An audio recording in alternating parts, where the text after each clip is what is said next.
बबली जी बबली जी बदल लगत है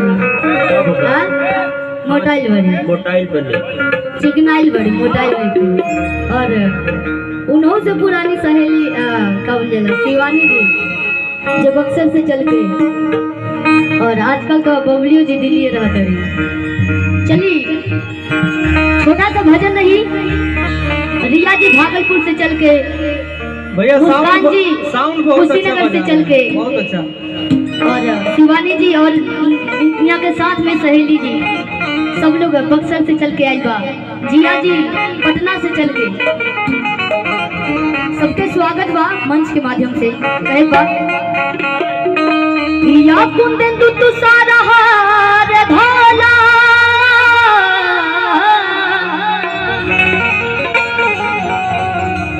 या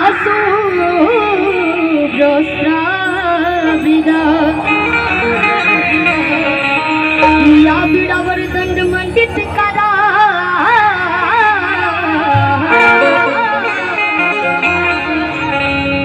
या श्वेत पद्मासना।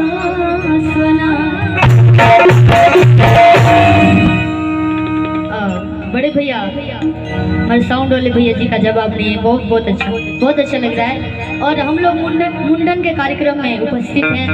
बड़े भैया नीरज अभी सोहर गावेगा नीरज भैया जी के माध्यम से। तो चलिए एगो छोटा सा भजन रही शंकर भैया कि लागल बा कचहरी बिंध दरबार में कि तनिको न कमी पैबा मैया के प्यार में।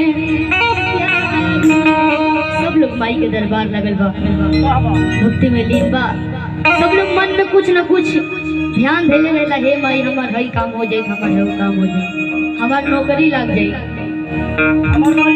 हमार लड़का हो जाए, तो सोहर गवैती मुंडन करवैती। अरे लागल बा कचहरी बिंध दरबार में तनिको न कमी पैबा मैया के प्यार में कि ठाकल बजग